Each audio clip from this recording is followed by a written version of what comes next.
E aí pessoal, beleza? Hoje a gente vai estudar a geomorfologia, que é o estudo do relevo. Você vai entender então como é que se formam os planaltos, planícies, depressões, montanhas e assim por diante. Você vai ver que existem diferentes processos que podem estar ligados à dinâmica interna da Terra e ligados à dinâmica externa da Terra. A primeira forma de relevo que nós iremos estudar hoje são os planaltos. São superfícies que possuem característica basicamente de erosão, em detrimento da deposição. Ou seja, são áreas que normalmente tendem a perder mais sedimentos do que ganhar sedimentos. Os planaltos constituem maior parte do território brasileiro. Outra forma de relevo que você deve estudar são as serras. As serras, superfícies escarpadas, normalmente com grandes declividades, oriundas de dobramentos antigos, são importantíssimas no nosso estudo. Normalmente estão associadas às serras que nós conhecemos, por exemplo, na cidade do Rio de Janeiro. Uma outra forma que a gente deve estudar são as planícies. As planícies se caracterizam por serem superfícies de deposição de sedimentos, ou seja, de processo de sedimentação. E por isso, a gente deve afirmar que as planícies são áreas baixas, que recebem, no caso, o sedimento gerado nas áreas de maior erosão, como, por exemplo, os planaltos, montanhas e serras. As planícies constituem importantes áreas de extração, por exemplo, de petróleo e de extração de carvão. Assim como as planícies, as depressões também são áreas de deposição. As depressões constituem também grande parte do território brasileiro. As depressões normalmente estão associadas a processos erosivos ocorrentes nas bordas dos planaltos. E para fechar, nós devemos lembrar das montanhas. Esses dobramentos modernos geram formas como, por exemplo, os Andes, os Alpes e o Himalaia. A gente poderia dizer que no Brasil é a única forma de relevo que não se encontra, porque o Brasil está longe de um limite de placa. E agora a gente vai ver um trecho do documentário Planeta Azul. Crust is broken into about a dozen moving plates. Here, a giant crack extends out to the right from the Sinai Peninsula through the Dead Sea. In a closer view, you can see how the Sinai, shaped like a triangle, has wrenched away from Saudi Arabia on the far right. Você viu aí que bonitas imagens desse documentário, onde você visualizou então um pouco disso que a gente falou agora no início da aula. Mas agora então vamos partir para os agentes internos do relevo. Os agentes internos do relevo, também conhecidos como agentes endógenos, são agentes ligados a, no caso, a dinâmica interna da Terra, ou seja, ligado à dinâmica do núcleo, do manto e também da crosta terrestre, propriamente dito. Esses agentes são importantíssimos na formação do nosso relevo. Um bom exemplo disso é o que a gente chama de tectonismo. O tectonismo atua sobre a Terra basicamente sob duas formas, orogênese e pirogênese. Sobre a orogênese, é importante destacar que ela está normalmente ligada aos dobramentos modernos. A orogênese são os movimentos horizontais da Terra que acabam gerando soerguimentos, ou seja, o movimento das placas tectônicas que se chocam, ou seja, o movimento horizontal, acaba gerando o consumo de uma placa e o dobramento de outra placa. Lembre bem, o termo oro quer dizer o quê? Sempre quer dizer montanha. Então, quando a gente fala orogênese, a gente está falando em gênese, ou seja, nascimento de montanhas. O outro evento conhecido como epirogênese, na verdade está ligado a movimentos verticais da crosta, ao contrário do que eu falei antes sobre orogênese. Esses movimentos verticais da crosta acontecem de que forma? Bom, pense um copo de gelo, com 3 pedras de gelo, na verdade. Se você pressiona a pedra do meio, o que acontece com as outras pedras? Elas soerguem. É o mesmo princípio que gera, no caso, os movimentos epirogenéticos, que podem gerar planaltos em bacias sedimentares. Falando agora sobre vulcanismo. Cabe dizer que algumas áreas, como o Planalto da Bacia do Paraná, também conhecido como Planalto Meridional, foram formados por vulcanismos existentes quando da separação do Gondwana. Esse vulcanismo gerou uma extensa camada de lava que depois, por movimentos epirogenéticos, deu forma a este planalto. O vulcanismo acontece normalmente em locais de limites de placa, sejam eles divergentes ou convergentes. Quando uma placa pressiona a outra, faz com que o magma que está no manto seja pressionado e queira extravasar. É isso que acaba gerando os vulcões que a gente tanto conhece, que normalmente, como eu disse, estão associados a limites de placas. Já, por exemplo, em limites divergentes, o que acontece? Acontece a separação e aí o magma ele entra facilmente sobre a superfície. Então, esse vulcanismo ele é de fundamental importância então, na construção de alguns relevos na Terra. Normalmente, associado ao vulcanismo, nós temos as rochas basálticas. Um outro fator ligado à dinâmica interna da Terra são os abalos sísmicos, muito mais conhecidos como terremotos. Além de, infelizmente, causar grandes catástrofes, destruindo cidades, os terremotos se constituem um importante fator na construção do relevo terrestre, na medida que desagregam rochas e assim acabam gerando algumas formas ligadas, no caso, à dinâmica de terremotos. E agora, então, nós devemos partir para o entendimento dos agentes externos do relevo. Os agentes externos do relevo, também conhecidos como agentes exógenos, acabam transformando as formas de relevo geradas pelos agentes internos. Ou seja, a gente poderia dizer que os agentes internos do relevo têm a tendência de fazer com que as formas soergam, aumentem. Agora, a dinâmica externa da Terra vai gerar o quê? Vai gerar o desgaste dessas rochas. A gente poderia dizer o seguinte, poderia dizer então que o grande fator que está ligado à dinâmica externa do relevo, no caso é o clima. O clima é o principal determinante na dinâmica externa da Terra. O clima, através de alguns elementos, de seus elementos como umidade e pressão, vai modificar algumas das formas existentes na Terra. Um dos principais agentes externos do relevo é o intemperismo, ou seja, é o desgaste provocado pelos fatores ligados à dinâmica externa da Terra sobre as rochas, fazendo com que haja a desagregação das rochas. Esse material desagregado das rochas é o que a gente vai chamar de sedimento. O intemperismo ele pode ser visto sobre três formas. Sob a forma de intemperismo químico, físico e biológico. Agora a gente vai estudar um pouco sobre o intemperismo químico. O intemperismo químico é a ação química sobre a rocha. O principal agente da ação química sobre a rocha é a água. Aí vale lembrar aquela regra do velho ditado popular: água mole em pedra dura, tanto bate até que fura. Essa regra é essencial para nós lembrarmos do intemperismo químico. A umidade é o grande fator do intemperismo químico. Quando a gente tem muita chuva, o que acontece? Acontece uma reação química nas rochas de modo a desagregar aquilo que a gente chama de sedimento. Então, o intemperismo químico tem a tendência de suavizar as formas, porque o material gerado pelo intemperismo químico normalmente é um material um pouco mais fino. A gente diria que o intemperismo químico mameloniza as formas, ou seja, gera formas mamelonares. Mamelonares, ok? Então, se para nós termos intemperismo químico nós precisamos ter água, a gente pode dizer o quê? Que as áreas onde nós temos o intemperismo químico são áreas com grande quantidade de chuva. Ou seja, a gente poderia dizer que as áreas equatoriais e as áreas tropicais do planeta são áreas onde nós temos muito intemperismo químico. E por isso mesmo as formas geradas nessas áreas são formas arredondadas. Vale lembrar aí então a área da Serra do Rio de Janeiro, onde nós temos formas arredondadas. Sobre o intemperismo físico, nesse tipo de intemperismo nós temos o que como agente? Nós temos a dilatação e contração da rocha. Quando a rocha dilata, contrai muito intensamente, a tendência dela é fissurar. Normalmente, esse tipo de evento acontece aonde?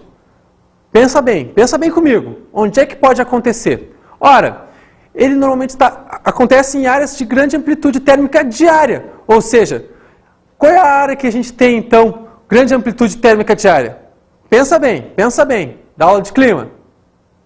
Falou certo aí, desertos ou áreas semiáridas. Áreas onde a gente tem, no caso, durante o dia, temperaturas próximas a 35 graus, 40 graus, muitas vezes, e durante a noite temperaturas de 10 graus,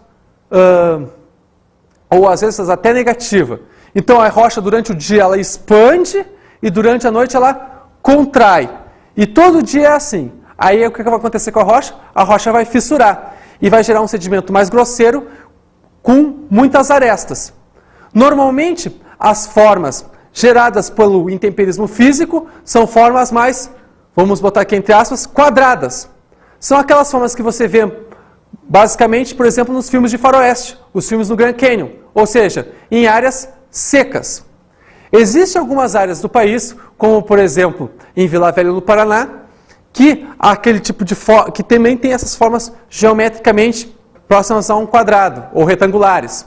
Mas naquela área hoje em dia não é mais deserto. Mas como a gente vê essas formas mais quadradas, a gente pode supor que aquela área já foi um deserto. Uma forma bem característica de intemperismo físico é o que a gente chama de Inselberg. Veja bem o nome, Inselberg. É que uma vez uma aluna minha chegou a mim, professor, no Nordeste brasileiro tem aquelas formas chamadas iceberg. Peraí, se tivesse iceberg no Nordeste, seria a alegria do povo do sertão. Afinal, o iceberg nada mais é do que aqueles blocos de gelo que se desagregam das calotas polares. Já os Inselbergs, que é o que existe no Nordeste, são formas geométricas que normalmente são escavadas por erosão eólica, típicas de áreas secas. E o intemperismo biológico? Sobre o intemperismo biológico, cabe destacar então aí a ação das raízes das plantas. Como por exemplo, você já deve ter visto que muitas vezes algumas árvores, com as suas raízes, fazem com que haja a abertura de solos e calçamentos. A mesma coisa acontece com as rochas. Essas raízes muitas vezes se expandem e, tracionando, acabam fissurando a rocha, gerando sedimentos. Outra coisa que deve se lembrar desse tipo de intemperismo é que ele é um intemperismo mais local. Ou seja, é a ação de uma espécie naquele ponto, ou seja, daquele local, gerando um sedimento naquele local. A gente não poderia dizer, então, que o intemperismo biológico ele tem uma característica mais macro. A gente diria que o intemperismo biológico ele tem uma característica mais micro. Após a desagregação das rochas gerada pelo intemperismo, nós temos os processos erosivos, que estão ligados, então, ao transporte desses sedimentos. E quem pode transportar esses sedimentos? Bom, esses sedimentos eles podem ser transportados de diversas formas. Como, por exemplo, a erosão eólica, ou seja, aquela gerada pelo vento, não tem capacidade, por exemplo, de transportar grandes sedimentos. Afinal, o vento ele não consegue ter força suficiente para levar sedimentos do tipo matacão, que são sedimentos maiores que nós temos, que podem ser sedimentos do tipo daqueles que o Obelix levava, né, aqueles menires. O vento não tem capacidade de transportar esse tipo de sedimento. Onde é que a gente encontra a erosão eólica, basicamente? É nas áreas secas, onde a água não é o principal fator de transporte, já que a água nesses locais é escassa. Ligada à erosão eólica, nós temos a própria constituição dos Inselbergs, né? As concavidades que nós encontramos nos Inselbergs são geradas por erosão eólica, e também as dunas. Aí você vai me perguntar, bom, mas nas praias brasileiras nós encontramos algumas delas dunas. Bom, tudo bem, as dunas são geradas também nesses locais. Mas as dunas também são encontradas muito facilmente em áreas desérticas. Outro tipo de erosão é a erosão pluvial. A partir de agora, todas as erosões que nós vamos estudar estão ligadas à água. A erosão pluvial, no caso, é a erosão gerada pela chuva. A erosão pluvial, ela tem característica mais local. A erosão pluvial pode atuar tanto desagregando algumas rochas, como também gerando então os movimentos de massa, que são movimentos de solo. Quando o solo, devido à chuva, aumenta a sua massa, ou seja, aumenta o seu peso, e acaba escorregando. E infelizmente, como é que a gente poderia caracterizar esse tipo de movimento? Como os famosos soterramentos, ou seja, os deslizamentos de terra que assolam algumas famílias que moram em áreas de risco. Um outro tipo de erosão é a erosão fluvial, ou seja, aquela gerada por rios. Essa erosão atua gerando alguns dos vales que a gente conhece. Vales que normalmente são os vales em V. O rio vai trabalhando, no caso, e esculpindo esse vale de modo a ir fechando um V, aumentando e acentuando esse V. O rio, ele pode gerar desde vales a depressões também, quando esse tipo de evento é muito antigo. Então nós temos algumas das depressões brasileiras que foram geradas pela erosão fluvial, ou seja, a ação dos rios desagregando e levando sedimentos. É importante lembrar o seguinte quanto à erosão fluvial. Bom, a erosão fluvial é mais acentuada, no caso, nas nascentes dos rios, onde, no caso, nós temos maior declividade. A declividade é um importante fator na erosão fluvial. Então, o que vai acontecer? Nas áreas de nascentes vão ser áreas mais erosivas do que nas áreas de foz, que são áreas mais planas. Normalmente, nas nascentes, junto às nascentes, nós temos sedimentos de maior porte. E nas áreas de foz, sedimentos mais finos. Normalmente, quando tu vai tomar banho, por exemplo, numa cachoeira, que normalmente é uma área mais íngreme, tu tem o piso normalmente cascalhento, ou seja, com cascalho. Mas, se tu fores tomar na foz do rio, normalmente tu vai tomar o banho onde? Em área que normalmente o piso é de lodo ou areia, ou seja, sedimentos mais finos. Sobre a erosão glacial, então, é importante lembrar o seguinte, que esse tipo de erosão é o que consegue levar os sedimentos de maior porte, através do deslocamento de geleiras e também através das avalanches. Esse tipo de evento pode levar, então, os sedimentos do tipo matacão.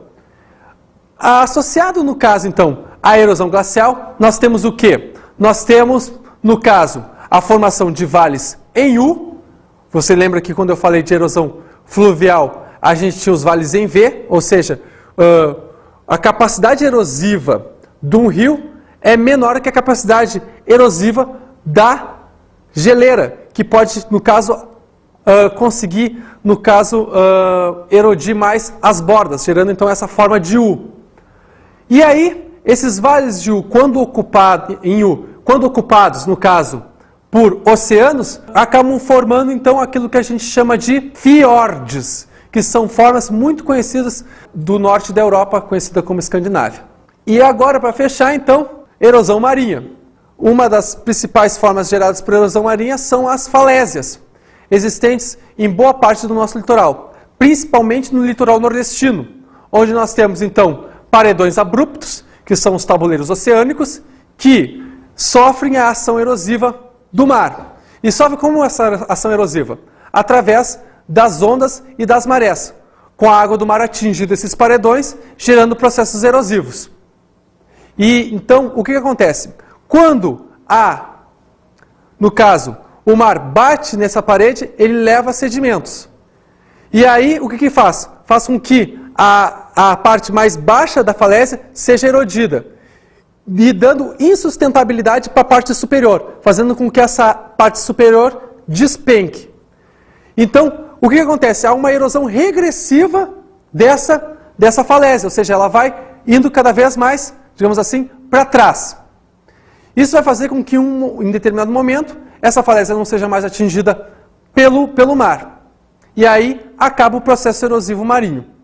Quando ela é atingida pelo mar, a gente diz que a falésia está viva. Quando ela deixa de ser atingida pelo mar, a gente diz que a falésia está morta. E agora vamos estudar os processos de sedimentação ou deposição. O que são esses processos? Bom, você estudou até agora processos de desagregação, então, do material rochoso, ou seja, o processo de intemperismo, que gera o sedimento, e esse sedimento que é levado por processos erosivos. Entretanto, esse sedimento tem que parar em algum lugar. Nos locais de acumulação de sedimentos são os locais onde nós temos, então, o processo de sedimentação ou deposição. O que a gente poderia falar desse processo? Bom, normalmente está associado às áreas mais baixas. As áreas mais íngremes são áreas de processos onde ocorrem processos erosivos. As áreas mais planas e baixas são áreas onde a gente tem a acumulação de sedimentos, ou seja, áreas onde a gente tem a deposição. Então, existem algumas importantes formas de relevo associadas, no caso, a esses processos de sedimentação e deposição, como, por exemplo, os deltas. Os deltas são gerados, então, pela deposição de sedimentos nas áreas mais baixas dos rios, ou seja, nas áreas de foz. O que acontece? Os sedimentos gerados nas cabeceiras, nas nascentes dos rios, vão percorrendo, no caso, junto com os rios, até encontrar áreas de menor velocidade, ou seja, nas áreas mais planas, onde, com a menor velocidade do rio, esses sedimentos acabam se depositando e acabam formando ilhas em delta. Essas ilhas em delta são basicamente geradas, então, por processos de deposição de sedimentos. E seus solos vão ser basicamente solos aluviais, ou seja, solo que está ligado a sedimentos provenientes de outras áreas que não aquela que está assentada, no caso, a ilha. Bom, então, agora vamos para as nossas dicas de estudo.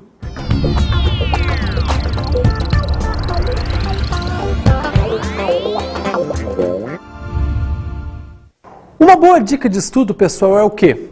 É pegar e descrever algumas das paisagens existentes na sua cidade. Morros, planícies e assim por diante.